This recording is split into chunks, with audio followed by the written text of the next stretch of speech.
In a triumphant moment that underscores his dedication to the endeavour of horse racing, trainer Steven Todd celebrated his landmark 300th career victory on Saturday, March 1st, 2025, when his horse, clowning around, galloped to success. To celebrate Todd's major achievement, Quick Gallop, jhay.com, and its YouTube channel, the Quick Galloper, share with its readers and viewers a rerun of the Steven Todd lifetime narrative. He is one of the new brigade of local trainers. He has a long and enduring family connection with horse racing in Jamaica. Yet, he was once enrolled in pilot school, but the love for racing overpowered all other dreams and desires. He is Steven Todd, a young man, who has dedicated himself to his first and passionate love of conditioning thoroughbreds. Todd joins with QuickGallop.com and its YouTube channel, The Quick Galloper, in this lifetime narrative. The name Steven Todd comes in a long line of Todds in horse racing. Yes. But before we get into that, tell me, what was your first memory of horse racing?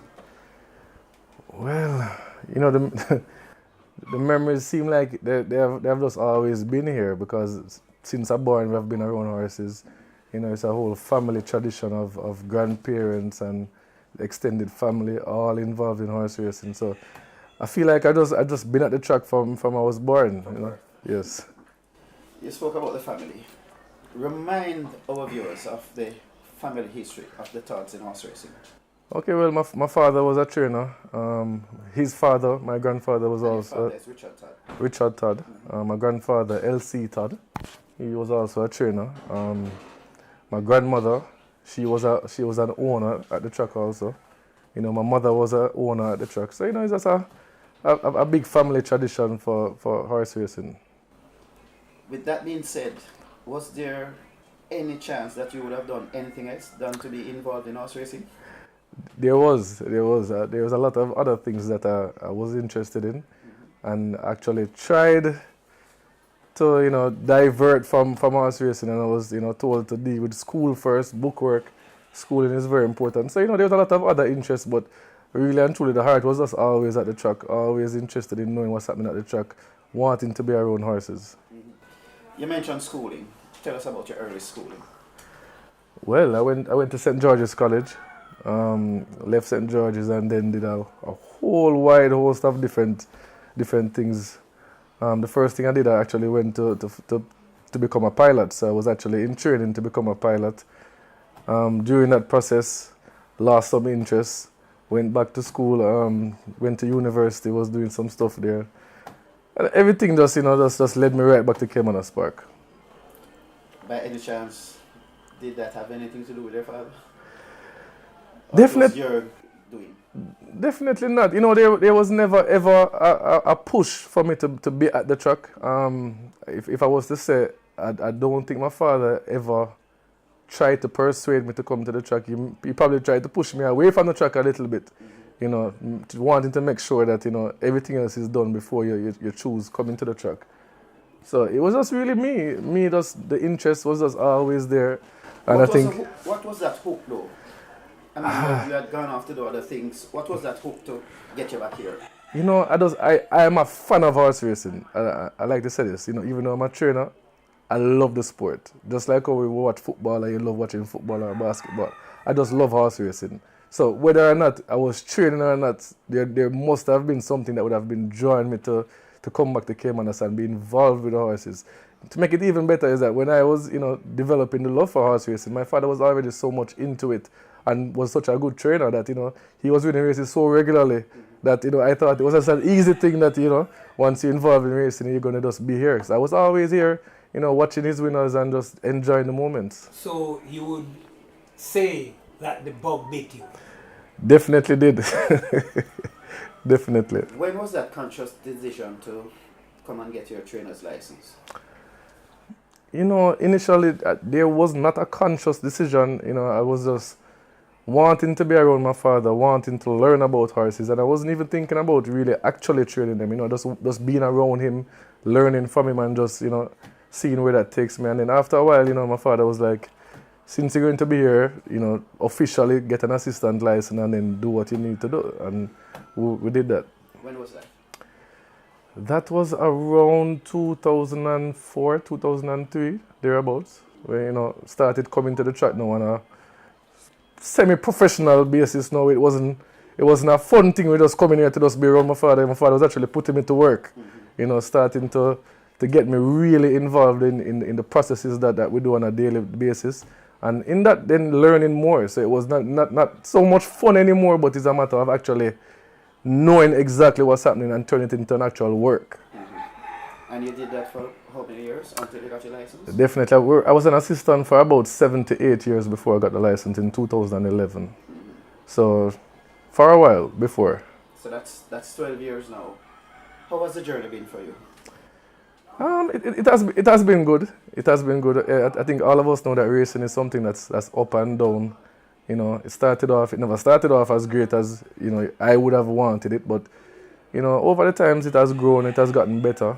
I've gotten better horses to train, so, it's a transitional process, and we're just going through the pages. Who would have been your first winner? My first winner was a horse called Surreal. Surreal. How long after your license? It was about a month after obtaining the license. What was that moment like for you? It was a bit surreal. Surreal in name and nature. Definitely. It was enjoyable. It was a really good moment. I think your first winner. The jockey was Aaron Chatry. Okay. And to date, about how many winners you think you would have saddled? I think I'm upwards of 250 winners at the moment, somewhere in that region. At this stage, still early days in your training career, you're in school to become a pilot. Are there any regrets of not going that flying route, or No, absolutely not. I have a lot of friends that actually did complete the pilot training, and they are pilots now. And speaking with them, sometimes you wonder, I wonder if what would life be if I had become a pilot. But I really don't think that there's nothing else that I would prefer to do more than being a trainer. What would have been some of your most memorable moments in the sport so far as a trainer? Well, definitely the most memorable moments would have been winning that first race. Reaching some milestones where we reach 100. That was also memorable. The day when I won 200 races, I actually won 3 races on that day.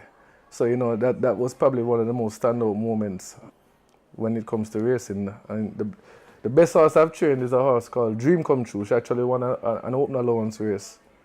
And that must be another standout moment for my career. She actually ran a stakes record on that day that she won also. So those are the moments. Which horse would you say is that you have trained, that you, for whatever reason, you just adore that horse? It's like your go-to, something you love. Well, definitely, I think Dream Come True still is in that top horses. Apart from me winning the best race with her, she was actually such an easy horse to train. She had a nice personality. Temperament was excellent. So, there was a love for her even before she had reached that level. So she's my favorite horse. How difficult or easy was it for you to compete against your father?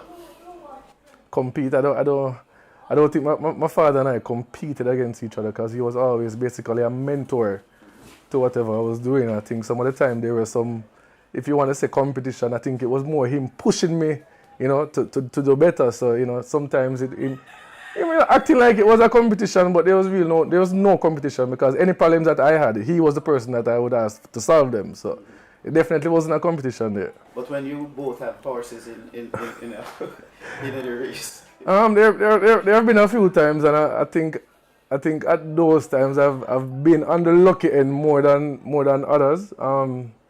But in those times he was kind of just easy with training. He wasn't really training full time, so he wasn't putting out as much effort I think as I was putting out, because this was like almost life and death to me. Up the hill and one is basically up the hill. Well, at that time he was on the hill, relaxing, not doing anything, and I was trying to get up to the hill. So there was a greater push on me to try and topple him over. But I had the better horses in most of the times.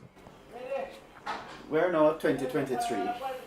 What does the future hold for Stephen Todd, in terms of where you want to take your career? Definitely, I want to take my career as far as possible.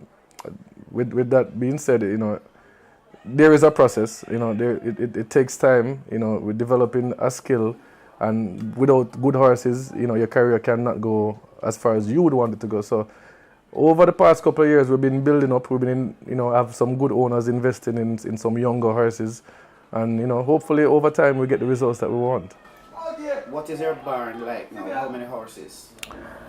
I have about 35 horses in training at the moment. And racers, how many are racing? There might be about 20 racers or 20 horses of racing age. The rest of them are actually 2-year-olds at the moment, so they're just in the process of learning. I'm sure, trainer, it is a dream of every trainer to win classic races. Yes. Do you think you have any now that possibly could be heading in that direction? Well, within a classic race is a very difficult thing, right?